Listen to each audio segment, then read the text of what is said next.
Olá, estamos chegando para o nosso programa Viver com Saúde. E nós estamos no mês de novembro, um mês que a gente fala e se preocupa bastante com a saúde do homem.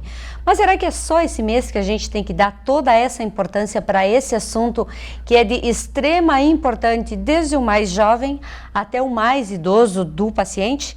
E para falar sobre esse assunto está aqui comigo o Dr. Eduardo Cachoeira, que é urologista. Doutor, bem-vindo ao nosso programa. Olá, Sandra, agradeço o convite. É sempre importante essa oportunidade que a gente tem de falar da saúde do homem. Acho que vai ser uma entrevista bem legal. Doutor, a gente tem essa cultura de falar da saúde do homem no Novembro Azul, mas será que é só agora que a gente tem que se preocupar com esse assunto? Na realidade, essa campanha do Novembro Azul foi uma campanha que surgiu por volta de 2003, na Austrália, como se fosse uma brincadeira entre amigos. Eles usavam o mês de novembro para deixar o bigode crescer, enfim, faziam apostas entre eles. E eles começaram a juntar dinheiro e fazer uma campanha para estimular a saúde do homem. Então, desde então, a gente usa essa campanha hoje, essa fundação, na realidade, que foi criada na Austrália, já tem em torno de 5 milhões de integrantes no mundo inteiro. E a gente usa o novembro só para dar um estímulo a mais para o cuidado da saúde do homem, mas isso pode ser feito em qualquer mês do ano. Nós estávamos conversando antes que a mulher, ela sai do pediatra e já procura o ginecologista. O homem, ele não faz isso, mas os adolescentes precisam procurar um urologista, e por quê? Sem dúvida. A mulher, isso aí já é dados que a gente tem já bem disponíveis, ela tem uma tendência a procurar o médico para prevenção de doenças em torno de 5 vezes mais que o homem ainda. Isso com todas as orientações, campanhas que a gente faz. E é importante que desde a adolescência o homem procure o atendimento com um urologista, porque tem várias doenças, informações, orientações que a gente pode fornecer que vai trazer um benefício na saúde dele. Eu acho que as mais importantes são relacionadas à reprodução. Então, cuidado com questão de gravidez, essas proteções e as infecções sexualmente transmissíveis. Hoje a gente tem dados recentes ali mostrando que tem um aumento de 4.000% da incidência de sífilis na população, se eu não me engano, desde o ano de 2010. Então, e é uma doença que a gente, com os cuidados na relação sexual, medidas de proteção, a gente consegue evitar. Então, desde a adolescência, a gente tem muito o que oferecer para o homem, desde cuidados, identificação de doenças, às vezes que eles não percebem, malformações, e é muito importante esse acompanhamento, sem dúvida. Já que tu falaste nos casos de sífilis que tem aumentado e aumentado em número muito elevado, até anormal isso, né? É um dado alarmante. Que orientação a gente dá para esses adolescentes que estão iniciando a vida sexual? O que eles têm que se prevenir para evitar uma sífilis? De repente, hoje tem uma namorada, amanhã já troca e esse contágio ir aumentando. Na realidade, a medida protetiva é o preservativo, tá? Tanto masculino quanto feminino. Isso vai evitar basicamente todas as infecções sexualmente transmissíveis, entre elas a gonorreia, HIV, sífilis, que é uma infinidade de infecções bacterianas e virais que pode acometer o paciente no momento da relação sexual. Então é isso, é basicamente essa medida de cuidado. Assim. Então hoje a gente vê que tem muito, apesar da informação, os pacientes ainda têm uma restrição ao uso do preservativo, a gente vê bastante disso. Muitas das doenças a gente consegue tratar com antibióticos, enfim, mas ela precisa ser identificada e tratada de forma precoce para não se perder o tempo para tratar ela, né? Então isso é muito importante. Doutor, muitos jovens ainda têm aquele sonho de casar, de constituir família. Às vezes alimentam isso muito fortemente enquanto namoram, enquanto existe um noivado. Para não se ter surpresas depois do casamento, é necessário fazer exames antes de realizar o casamento? O homem e a mulher, os dois juntos? Na realidade, tem doenças sexualmente transmissíveis que não dão sintomas e mesmo assim elas podem transmitir para o parceiro.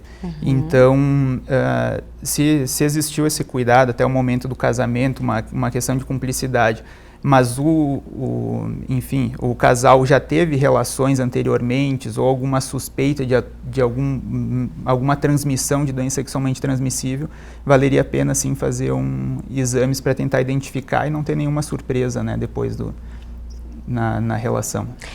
Durante o casamento, às vezes, quando a mulher não consegue engravidar, geralmente é achado que o problema está com a mulher, mas pode estar com o homem também? Existem exames específicos para tirar essas dúvidas, as pessoas terem uma vida com mais tranquilidade? Sim, sem dúvida. Para a gente dizer que um casal é infértil, ele deve permanecer tendo relações sexuais frequentes, sem nenhum método contraceptivo por pelo menos 1 ano.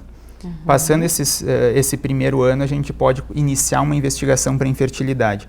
E, sem dúvida, a mulher deve ser investigada pelo ginecologista para, enfim, fazer todos os exames para ver se tem alguma alteração, seja ela hormonal, de ovulação ou mesmo anatômica, que não está permitindo a fecundação, mas o homem também deve ser investigado.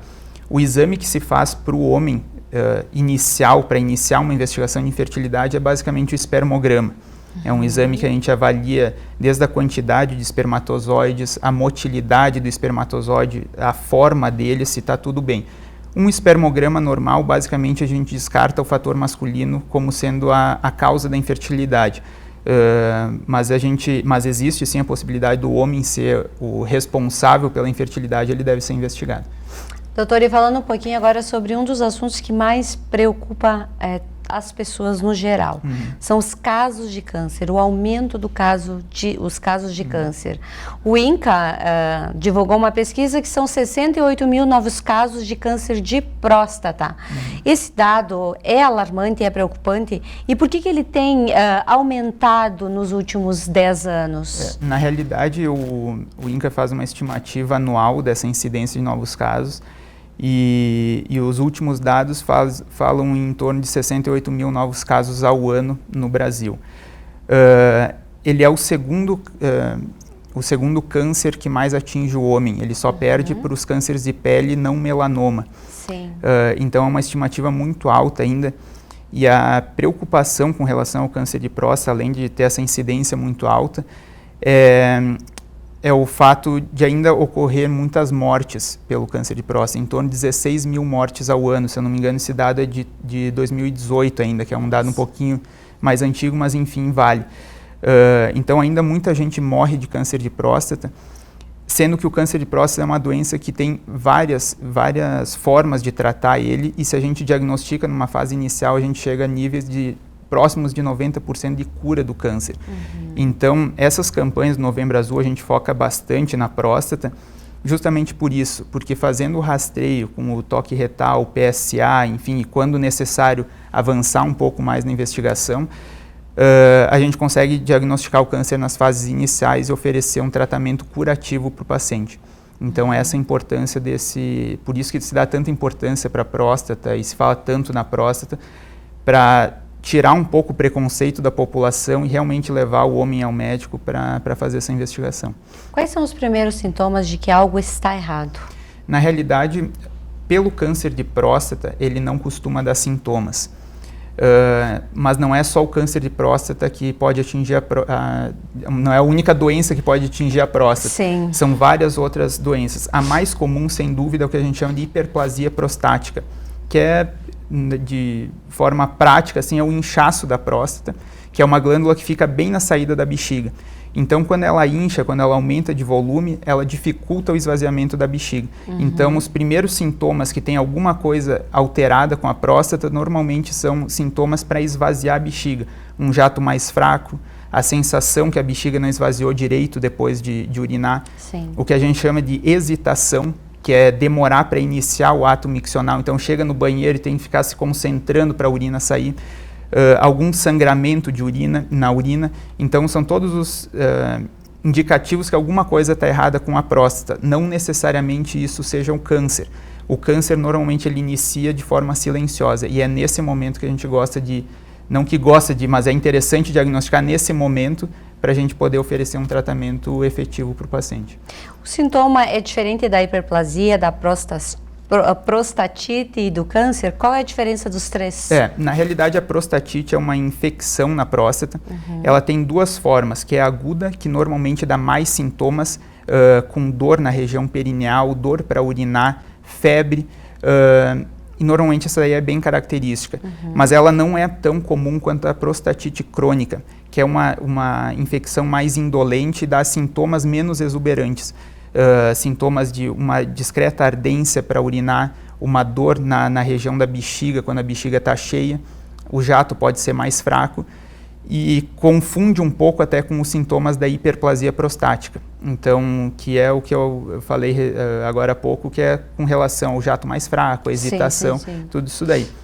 E o câncer de próstata, ele normalmente dá sintomas em fases mais avançadas, que também pode ser essas alterações para esvaziar a bexiga. Ele pode, quando ele cresce demais, ele pode obstruir os canais que trazem a urina do rim até a bexiga, então causando casos mais graves de obstrução dos rins. Pode ter sangramentos, enfim, as doenças de próstata, normalmente elas confundem os sintomas.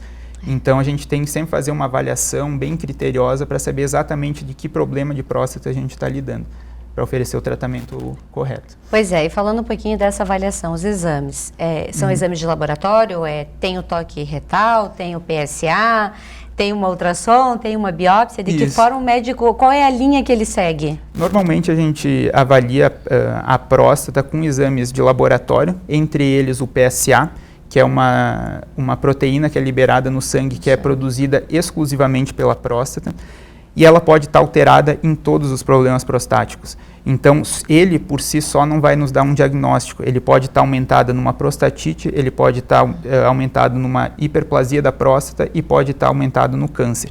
Então, ele é um exame que nos auxilia no diagnóstico, mas ele não bate o martelo para nenhuma doença. Junto com isso, é importante fazer o toque retal. O toque retal ele vai nos dar uma noção se tem algum nódulo, alguma alteração na próstata e também o volume da próstata, o tamanho dessa próstata, que são dados que a gente usa para diferenciar o diagnóstico, para ver o que a gente está lidando com esse paciente.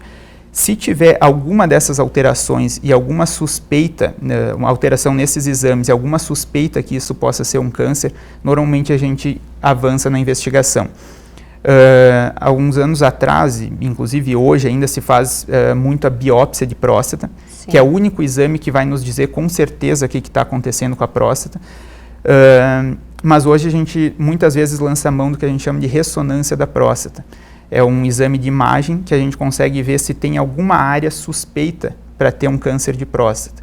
Então, se a gente fizer esse exame de imagem antes, a gente já vai com uma biópsia com uma indicação melhor e diminui a chance de dar uma biópsia falsa. Então, a gente já sabe exatamente onde tem essa lesão suspeita e pode fazer uma biópsia mais focada naquela região para a gente ter uma acurácia melhor do exame. Ok. Muito bem, estamos apresentando o nosso programa Viver com Saúde. A gente vai para um breve intervalo comercial e já retorna falando deste assunto. A gente dá atenção à sua saúde enquanto você descobre novos sabores. Hospital Unimed, para você se sentir em casa. Elite Pós-Graduação Erechim seleciona pacientes modelos para os seguintes procedimentos de rejuvenescimento: toxina botulínica para atenuar as rugas da face, preenchedores para aumentar o volume dos lábios e reduzir sulcos faciais, ozonioterapia, laser terapia, fios de sustentação para a pele flácida estimulando o colágeno, bichectomia para um rosto mais fino e triangular, microagulhamento e muito mais. Todos os procedimentos realizados no curso de pós-graduação com minucioso planejamento e a supervisão de professores renomados. Voltamos com o nosso programa Viver com Saúde. E hoje nós estamos conversando com o Dr. Eduardo Cachoeira, que é médico urologista, atende aqui na cidade de Erechim, consultório no Centro Clínico, doutor? Isso. Atende também pela Unimed, isso, médico cooperado da Unimed também, que é a nossa parceira aqui no programa Viver com Saúde. Doutor, nós estávamos falando um pouquinho da biópsia. Realizou-se a biópsia, detectou o problema. é necessário passar as informações para o paciente e, de repente, dependendo do que deu ali, iniciar o tratamento. Como é que vai iniciar esse tratamento? E a aceitação do paciente? Isso. Normalmente, o que vai nos dar o diagnóstico do câncer de próstata é justamente a biópsia. A partir da biópsia, a gente vai conseguir estratificar qual a agressividade desse tumor de próstata e instituir o tratamento adequado. Normalmente, os tumores menos agressivos, a gente tem a opção de fazer o que a gente chama de vigilância ativa, que seria não instituir nenhum tratamento como cirurgia ou radioterapia e simplesmente acompanhar o tumor do paciente. Ou se o paciente não se sentir confortável em apenas acompanhar que existe isso, o paciente não aceita o fato de ter um câncer e não fazer um tratamento para curar, normalmente a gente institui o tratamento de radioterapia ou cirurgia. Tá? São as duas opções de tratamento curativo que a gente tem para a próstata. Tumores mais agressivos, a gente precisa passar por uma etapa que se chama estadiamento da doença, que são exames que a gente faz para ver até onde o câncer está. Se ele está só localizado na próstata, se ele se espalhou para linfonodos, que são popularmente conhecidos como ínguas, ou até mesmo para estruturas ósseas, que são os principais pontos que o câncer se espalha. Então a gente precisa saber exatamente com que doença que a gente está lidando para oferecer o tratamento adequado. Mesmo os tumores agressivos, a gente tem opções de cura, desde que eles estejam localizados somente na próstata. Sim. Então, a gente faria o tratamento com radioterapia ou cirurgia. E os cânceres que já se espalharam, que são os cânceres metastáticos, a gente não tem mais como oferecer tratamentos curativos, mas a gente tem uma linha de tratamentos que seriam para controlar a doença e evitar que ela tenha uma evolução rápida. Então, mesmo tumores que já se espalharam, os chamados tumores metastáticos, a gente ainda tem opções de tratamento que conseguem dar uma sobrevida importante para os pacientes.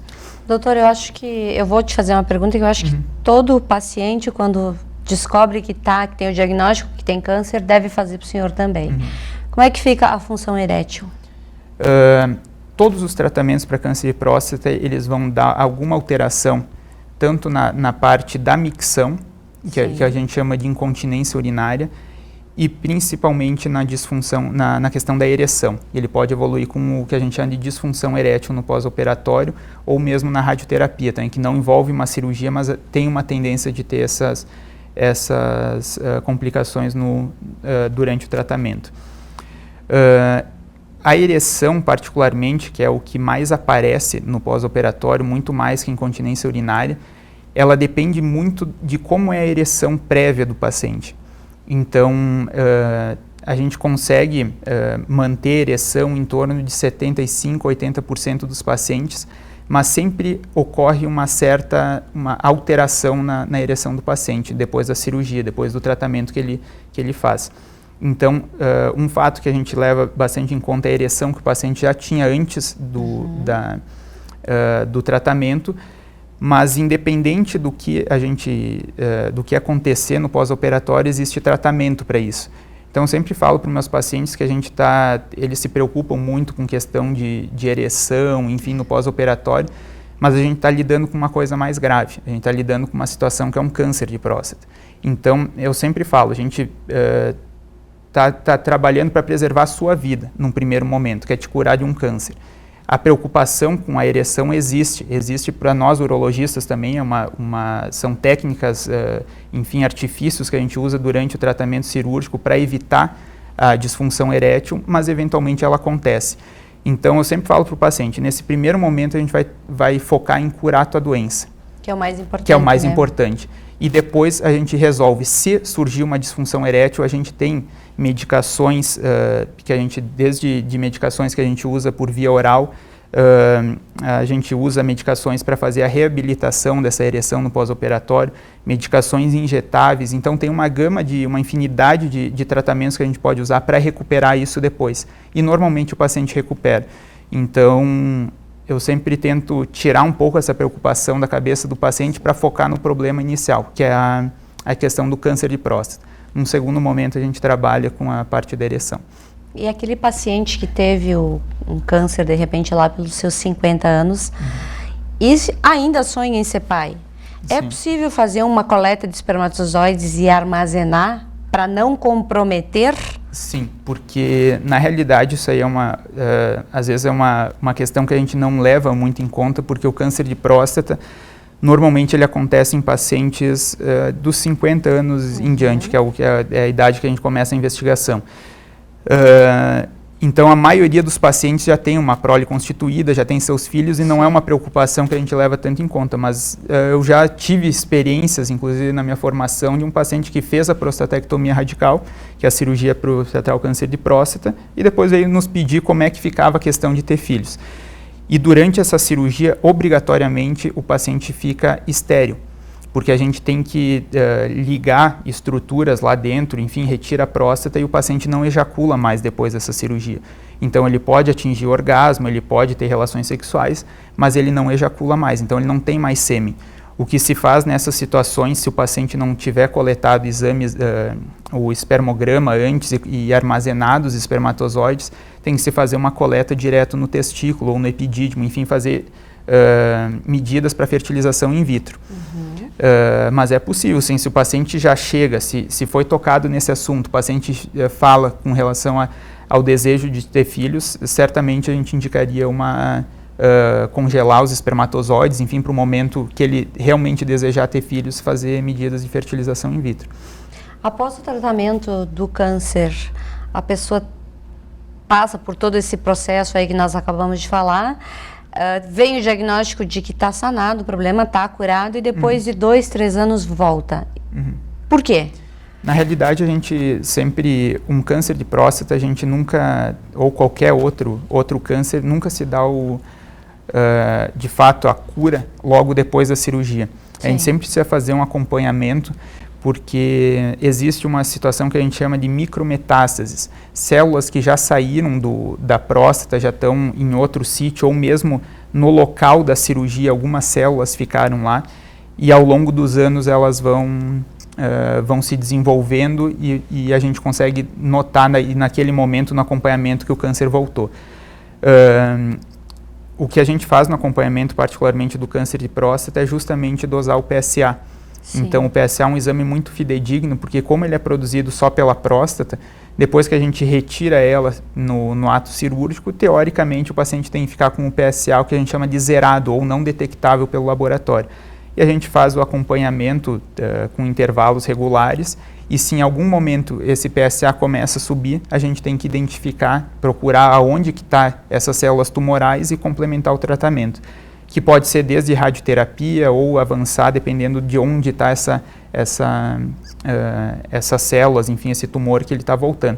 Então, se ele voltar no local da cirurgia, enfim, a gente ainda pode oferecer outros tratamentos ainda com o objetivo de curar o paciente, mesmo sendo uma recidiva tumoral. Então, é importante esse acompanhamento. Os cânceres, normalmente, a gente acompanha por um período mínimo de 5 anos, dependendo da agressividade, dependendo como é que foi esse tratamento inicial do paciente, mas nunca em torno de 1, 2 anos a gente vai falar, abandona o acompanhamento que o senhor está curado. Câncer é uma doença maligna, que ela avança, ela tem que ter cuidados, a gente sempre fica com o pé atrás quando a gente está tratando disso. Então, a gente precisa fazer esse acompanhamento e o paciente tem que estar ciente da necessidade de fazer esse acompanhamento para não abandonar. Então, por no mínimo 5 anos a gente tem que fazer esse acompanhamento. Nos últimos anos, doutora, a nossa vida em si, ela mudou muito. A gente vive sobre uma carga de estresse muito grande diariamente. A nossa alimentação também mudou. Ainda existem muitas pessoas que se alimentam praticamente de produtos industrializados. E aí vem aquela questão assim, até quanto a nossa genética influencia com todas essas alterações de hábito que a gente teve nos últimos anos? Sim. Particularmente o câncer de próstata, ele tem uma carga genética muito importante. Pacientes que tiveram um pai e um irmão com câncer de próstata, eles podem chegar até 6 vezes mais chance do que a população geral de ter o câncer de próstata. Mas, sem dúvida, hoje já está bem estabelecido que uma dieta inadequada tem um agravante na chance do paciente ter um câncer, não só de próstata, mas de estômago, pâncreas, cólon. Então, isso aí já está bem estabelecido. principalmente, agora falando da próstata, questão de gordura de origem animal. Então, a gente sabe que dietas com alto índice de gordura de origem animal aumentam a chance do paciente ter câncer de próstata. Então, a gente sempre se fala muito no Novembro Azul, passa no urologista para fazer a prevenção. Na realidade, não é o urologista, ele não vai estar fazendo a prevenção, a gente vai estar fazendo o diagnóstico precoce de um problema de próstata. A prevenção quem faz é a própria pessoa que tem que se cuidar. É o dia a dia da pessoa. Então, a prevenção ela ocorre basicamente com hábitos de vida saudável. Não tem nenhuma fórmula milagrosa para evitar o câncer, mas a gente tem que ter hábitos de vida saudável. Então, cuidar com questão de obesidade, tabagismo, ter dieta rica em fibras, evitar gorduras de origem animal e exercício físico também é uma coisa muito importante que a população já está esquecendo de fazer, porque correria do dia a dia, estresse. Então, esses hábitos de vida saudável, sim, que vão fazer uma prevenção do câncer de próstata. Não é chegar no urologista, eu fazia o PSA e toque retal todo ano e tive um câncer de próstata. Mas o PSA e o toque retal, eles não vão evitar que tu tenha câncer. A gente só vai fazer o diagnóstico precoce. Quem vai fazer uma medida para evitar o câncer é o próprio paciente. E o que nós falávamos antes, alguns pacientes se preocupam justamente com essa prevenção que é feita no Novembro Azul. E muitas vezes, quando chega lá no médico, está com problema de diabetes, está com colesterol alterado, outros problemas que também são bastante importantes e que podem comprometer muito a nossa saúde e o nosso dia a dia, né? É isso aí, a gente está tentando no Novembro Azul tirar o foco único na próstata e tentar fazer uma avaliação mais global da saúde do homem. Porque o homem tem essa característica, às vezes ele já tem uma tendência de não ir tanto no médico quanto a mulher, como a gente estava comentando antes. E como se fala tanto na próstata, câncer de próstata, ele fica com aquela ideia que se a próstata está boa, o resto está bom. Mas isso não é verdade, a gente tem que cuidar de diversos outros problemas de saúde, manter hábitos de vida saudável para realmente ter uma qualidade de vida boa. Doutor, muito obrigada por ter vindo até o nosso programa. E sucesso na sua profissão e bem-vindo novamente a Erechim. Obrigado, Sandra. Eu que agradeço a oportunidade de a gente estar falando. É sempre bom ter essa oportunidade de esclarecer algumas dúvidas, trazer principalmente nesse Novembro Azul, o homem mais para perto do médico, fazer essas prevenções para a gente ter uma qualidade de vida melhor aí na população masculina. Isso aí, muito obrigada. E a todos vocês que nos acompanhem, uma boa noite e uma boa semana.